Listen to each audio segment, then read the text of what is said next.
Welcome back to Global Eye. Today we're uncovering the untold story of one of Hollywood's most talented and private actors. Jake Gyllenhaal, now 44 years old, has spent over 3 decades giving us some of cinema's most powerful performances. From Donnie Darko to Brokeback Mountain to Nightcrawler, he's proven himself one of the finest actors of his generation.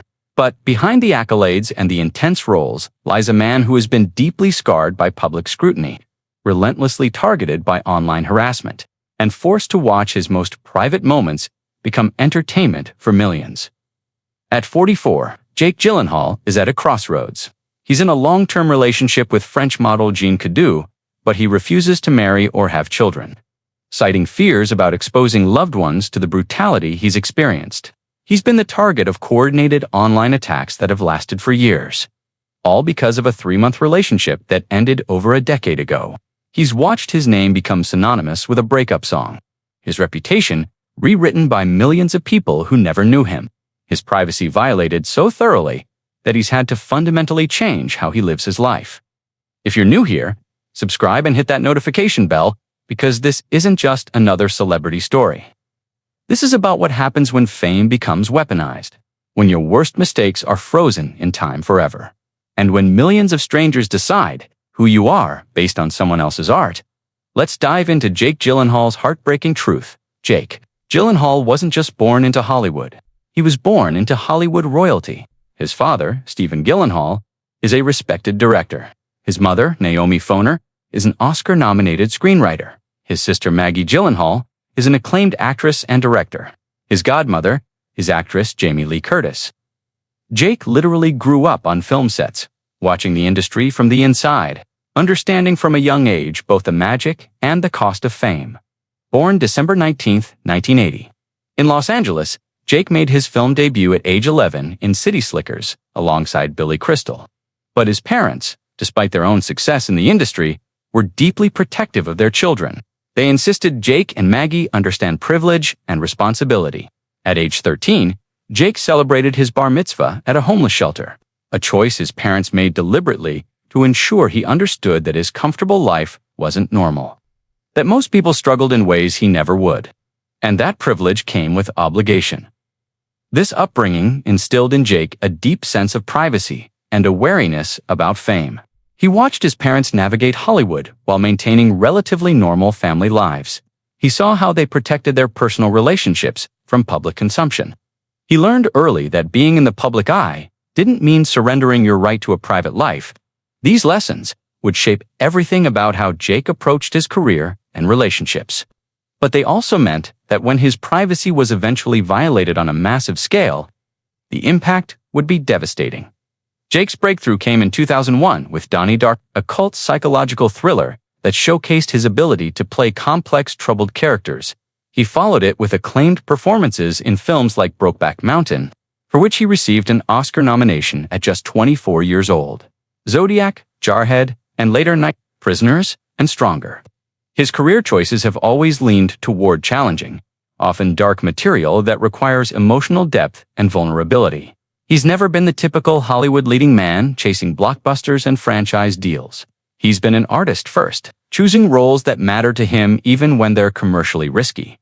But this artistic integrity and desire for privacy would clash spectacularly with the realities of modern celebrity culture, where your personal life isn't just public property, it's content to be dissected, judged, and monetized by millions. In October 2010, Jake Gyllenhaal, then 29 years old, began dating Taylor Swift, who was 20 at the time. They were introduced by actress Gwyneth Paltrow at a dinner party. The relationship was brief, lasting only about 3 months before ending in early January 2011. By Hollywood standards, this was barely a blip, the kind of short-lived celebrity coupling that would normally fade from memory within weeks. But this relationship would become one of the most scrutinized and dissected in modern pop culture history, and it would haunt Jake for over a decade. The details of their relationship have been pieced together from paparazzi photos and later, from the forensic analysis fans did of certain songs. They were photographed having coffee in Brooklyn, attending a Sundance screening together, spending Thanksgiving with Jake's sister Maggie, and apple picking in upstate New York. From the outside, it looked like a typical celebrity romance, Two attractive, successful young people, enjoying each other's company during a brief window of time. But when the relationship ended in January 2011, with Jake reportedly breaking up with Taylor, something unexpected happened. Taylor did what she'd always done. She wrote about it. Her 2012 album Red contained multiple songs that fans immediately connected to Jake, including fan favorites that became deeply embedded in pop culture. While Taylor has never explicitly confirmed who the songs are about, the timeline, the specific details mentioned in the compositions, and the emotional arc all pointed to Jake as the inspiration. At first, this seemed like business as usual for Taylor, who had built her early career on songs about her relationships. But what nobody could have anticipated was what would happen 9 years later, when Taylor re-recorded her old albums and released extended versions of certain tracks. In November 2021, when Taylor released Red Taylor's version, she included a 10-minute extended version of one particular song that contained devastating new details about the relationship, including references to the age difference between them and lines that painted Jake in an extremely unfavorable light. The response was immediate and overwhelming. Within hours, Jake's social media was flooded with attacks. Fans descended on his Instagram by the millions, posting scarf emojis, a reference from the song, calling him abusive, manipulative, and worse. Jake was forced to turn off comments on all his posts. His name trended on Twitter for days, not because of anything he'd done recently, but because of a 3-month relationship that had ended a decade earlier. What happened to Jake? Gyllenhaal in November 2021 wasn't just criticism or fans expressing disappointment. It was coordinated, sustained harassment on a massive scale. For weeks after the re-recorded album dropped, Jake couldn't post anything online without being bombarded with thousands of hostile comments. Fans created memes, mocking him. They dug through his past relationships, looking for evidence of other alleged wrongdoing. They sent him death threats. They harassed his girlfriend, Jean Cadu. They even targeted his sister Maggie, simply because she was related to him. The psychological impact of this kind of mass harassment is difficult to overstate. Imagine millions of people, most of whom know nothing about you beyond a 3-minute song, deciding you're a villain. Imagine being unable to defend yourself because doing so would only fuel more attacks. Imagine watching your reputation be rewritten in real time by strangers who feel entitled to judge your private life from over a decade ago. That's what Jake experienced, and it didn't end after a few weeks. The harassment continued sporadically for months, flaring up again whenever there was news about either Jake or Taylor. In February 2022, Jake finally broke his silence in an interview with Esquire magazine. His response was measured and diplomatic, perhaps too much so for people who wanted him to fight back or defend himself more forcefully. He said the situation had nothing to do with him, that it was about Taylor's relationship with her fans, and that artists tap into personal experiences for inspiration, and he didn't begrudge anyone that.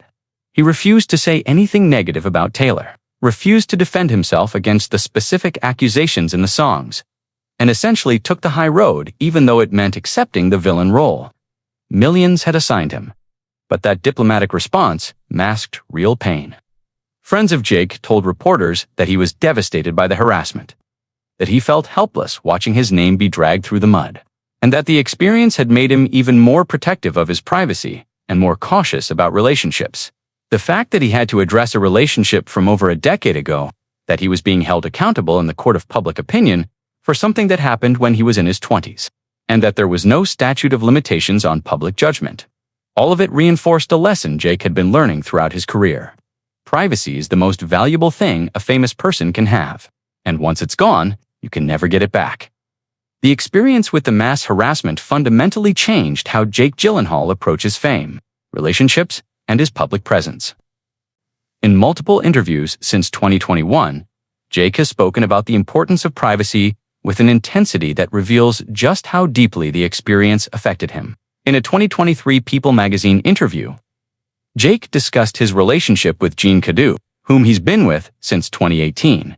He said it's no secret he's in a relationship, and it's a wonderful relationship, but emphasized that they are private and what's theirs is theirs. He's protective of Cadu in a way that suggests he's trying to shield her from the kind of scrutiny he's experienced.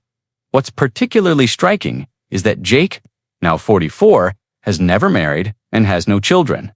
Despite being in a stable, long-term relationship, in interviews, he's hinted that his reluctance to take these traditional steps stems from not wanting to expose a spouse or children to the invasiveness of public life.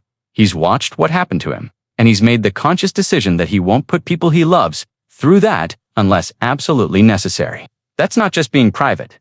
That's letting fear of public judgment alter fundamental life choices. Jake has also become increasingly selective about the projects he takes on and how he promotes them. He does fewer interviews than most actors at his level. He doesn't do social media beyond his Instagram, where he now rarely posts personal content. He's turned down roles that would have given him even more fame and visibility, reportedly declining the lead in Avatar, which became the highest-grossing film of all time. These aren't just career decisions. They're survival strategies from someone who has learned that the more famous you become, the more vulnerable you are to having your life dissected and judged by millions of strangers, friends, and colleagues. Describe Jake as having become more guarded over the years, more careful about what he shares and who he trusts. The easygoing guy from his 20s has been replaced by someone who understands that everything he says, everything he does, every relationship he has, can and will be used against him if circumstances align wrong. That's a sad way to live, constantly on guard, constantly protecting yourself, unable to be fully vulnerable even in your private life. Because you know privacy is an illusion when you're famous. Here's the cruel irony of Jake Gyllenhaal's situation. While his personal life was being torn apart by public scrutiny, his professional work was reaching new heights. In 2024, Jake starred in the Apple TV Plus series Presumed Innocent, marking his first major television role in his 30-year career. His performance as Rusty Sabich, a prosecutor accused of murder, was universally praised, with many critics calling it some of his finest work. The series was a massive hit, and Jake received Emmy and Golden Globe nominations for his performance. This was Jake doing what he does best, disappearing into a complex, flawed character and making audiences believe every moment. The role required vulnerability, showing a man whose life is falling apart under public scrutiny, being judged for his mistakes, watching his reputation destroyed by forces beyond his control. The parallels to Jake's own experience weren't lost on observers, and some wondered if the role spoke to him on a deeper level because of what he'd been through. Jake has also continued taking challenging film roles that showcase his range.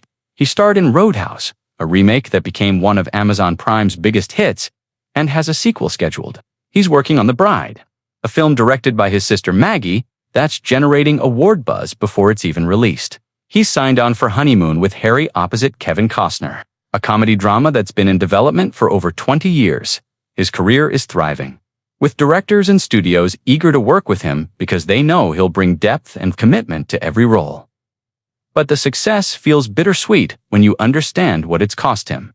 Jake has said in interviews that acting is his safe space, the place where he can be vulnerable without judgment, where he can explore emotions and experiences through characters without having his own life dissected. It's telling that he feels safer being emotionally open while playing fictional people than he does in his actual life. That's what fame has done to him. It's made authentic vulnerability feel dangerous, while performed vulnerability on screen feels safe at 44 years old. Jake Gyllenhaal has achieved everything most actors dream of.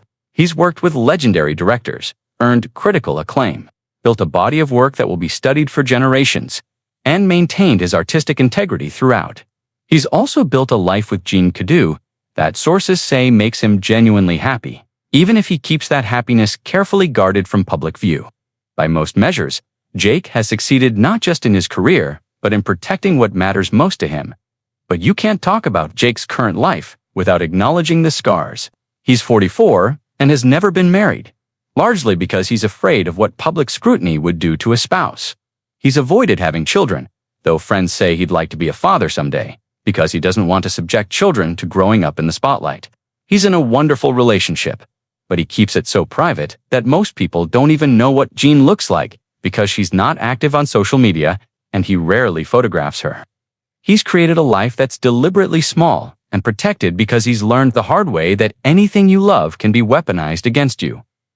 In recent interviews, Jake has spoken about getting older and how that changes your perspective. He's talked about being more selective with his energy, more focused on what actually matters, less concerned with trying to please everyone or control his public image.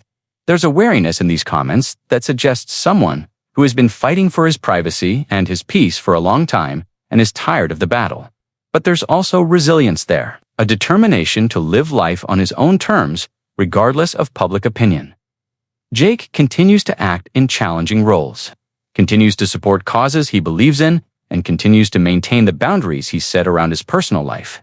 He's chosen substance over fame, privacy over visibility, artistic integrity over commercial success. Those choices have cost him opportunities and subjected him to judgment, but they've also allowed him to maintain his sense of self in an industry that often strips people of their identity. The heartbreaking truth about Jake Gyllenhaal's life isn't scandal or tragedy in the traditional sense. It's about a talented, thoughtful person who has been relentlessly punished for a brief relationship that ended over a decade ago. It's about how modern celebrity culture has created an environment where millions of people feel entitled to judge, harass, and attack someone they've never met. Based on one side of a story told through art, it's about how fame has become a prison where your worst moments are preserved forever and can be weaponized against you at any time. But Jake's story also teaches us about resilience, about maintaining your values when it would be easier to give in, about protecting what matters even when it costs you something. He could have fought back publicly. He could have given tell-all interviews, or written his own songs, or done any number of things to defend himself. Instead, he took the high road, protected his ex-girlfriend, despite what she or her fans did to him, and focused on his work rather than the noise around him. The real villain in Jake Gyllenhaal's story isn't any one person. It's the culture that treats celebrities as entertainment products rather than human beings, the social media ecosystem that rewards harassment and pylons, and the collective delusion that we have the right to judge people's private relationships from a decade ago. Based on incomplete information filtered through art, Jake didn't deserve what happened to him. Nobody does. And the fact that it's become normalized, that we shrug and say, "That's just how things are now," is deeply troubling.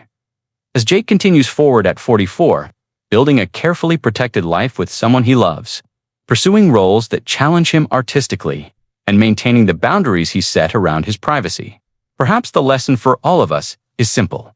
Celebrities are people. Their mistakes don't entitle us to destroy them.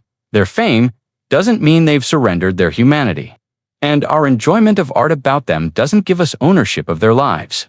Maybe if we remembered that, fewer people would have to live the way Jake has learned to live. Constantly guarded, constantly protecting himself, constantly wary of the mob that could form at any moment to tear him down again. At 44, Jake Gyllenhaal's heartbreaking truth is that he's become a cautionary tale about the cost of fame in the social media age. He's a brilliant actor who has been forced to build walls around his personal life, so high that even the good things have to stay hidden. He's in a loving relationship that he can barely acknowledge publicly because he's learned that anything you love can be taken from you. He's living the consequences of a 3-month relationship from when he was 29, carrying that weight every single day while millions of people who don't know him continue to judge him based on someone else's art. But he's also a survivor. He's continued creating powerful work. He's maintained his integrity. He's protected the people he loves. And he's refused to let public opinion dictate who he is or how he lives. That takes strength that most of us will never have to demonstrate. Jake Gyllenhaal may be scarred by his experience with fame, but he hasn't been broken by it. And perhaps that's the most important truth of all. What's your perspective on what happened to Jake Gyllenhaal? Do you think the harassment he experienced was justified? And what does his story teach us about how we treat celebrities? Share your thoughts respectfully in the comments below. If this story made you think differently about celebrity culture and online harassment, please give it a thumbs up and subscribe for more thoughtful explorations of the human side of fame. Hit that notification bell so you never miss our next video. Thanks for watching.